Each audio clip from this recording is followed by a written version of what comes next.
award winners up on stage to please join us for a photo op. Again, we are calling all of the winners from tonight's Pure Gold City Panalo Film Festival Awards night for a Anytime. photo op on the stage. Hello, congratulations. Thank you, Tito Lars. Salamat po. Ano ang nararamdaman mo ngayon? Grabe, sobrang overwhelming. Grabe, to be recognized like this. Yung hard work ko, yung talent ko is nothing short of, talagang sobrang amazing nung feeling.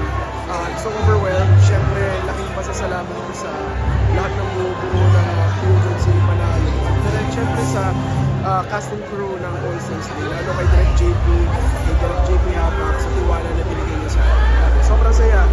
Nung, Once again, we are nung calling all dumating Pure Gold sa'yo yung City offer Panalo award to do winners All to Saints come Day, on the stage can for you photo still op remember on yung reaction Again, mo we're and calling all nung Pure Gold nabasa mo City yung Panalo script? award winners Alam mo, to please Tito come up Lars, on stage kami ni for Direk JP, may dalawa na kaming project dati na naudlot.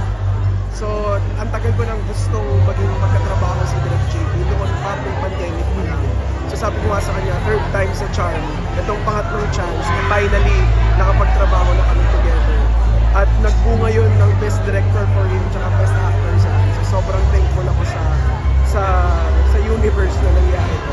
Pero nung nakuha ko yung script, nung nakita ko si Kuya Robert Sarmenta ang gaganap na nakasama ko doon, kumuha ko agad, wala nang hesitation. Talagang sabi ko, okay, gawin ko to, gusto ko gawin ko. Oo.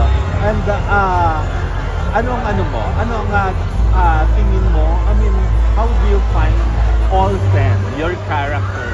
Si Olsen, actually dito Lar, marami kaming Again, similarities. we're calling all Si our Olsen, Pure Gold City tahimik Panalo din siya, award katulad winners to ko. come up on stage. At Both full-length ang winners kaibahan lang, and si student Olsen, winners, please come up on makikilala niya stage sa for a pelikula photo na op. medyo hindi niya na sinusundan yung pangarap niya sa buhay. So, doon din naman ako nakarelate kasi umabot din ako sa point na pinag-isipan ko kung tutuloy ko pa ba ang aking pangarap o pipiliin ko yung ibang path na kailangan kong maging mas responsible sa mga kailangan kong gawin sa buhay. At ang nangyari nga, sinunod mo ang Sinunod ko ang pangarap. pangarap ko. So, just goes to show na sa mga nangangarap dyan, huwag kayong susuko sa pangarap. Oo, laging tama ang desisyon. Susundin mo kung ano ang nasa puso mo. Yes po. Ayun. Kanino mo gustong i-share itong award na ito? Yung buong pelikula namin tungkol siya sa pagmamahal sa pamilya natin, lalo sa pamilya natin, at mga importanteng mga tao sa buhay natin. So, this award, dedicate ko siya sa mga malapit sa puso ko, ang parents ko, Again, we're family asking ko, all kapatid trophy ko, holders syempre, and ang award pamilya winners ko. this evening to please join us Oo. on stage for a Gagi mo photo so op. Thank you. excited. Mas excited pa yata sa kayo kanina. Oo nga po. Habang pinag-uusapan namin na yung chance mo na mukhang pwede kang manalo. Yes. And nagkausap ba kayo sa trade show? Actually, nung nandun kami, nanggaling kasi kami sa trade show ng GMA. So, actually, medyo magulo. Ang daming tao kasi. So, nagtatrabaho kami doon. We were meeting our clients, etc. Hindi ko alam actually nasusunod siya kasi hindi naman namin pinag-usapan. Pero sabi niya, right after ng trade event, susunod lang siya. Sabi ko, sige, kita na lang tayo. But I'm always grateful for her support.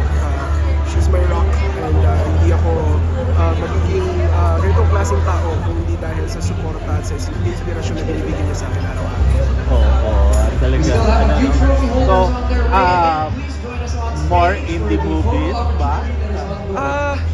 Open, Hopefully, basta yeah. open, no? More movies, more stories na pwede kong maikwento.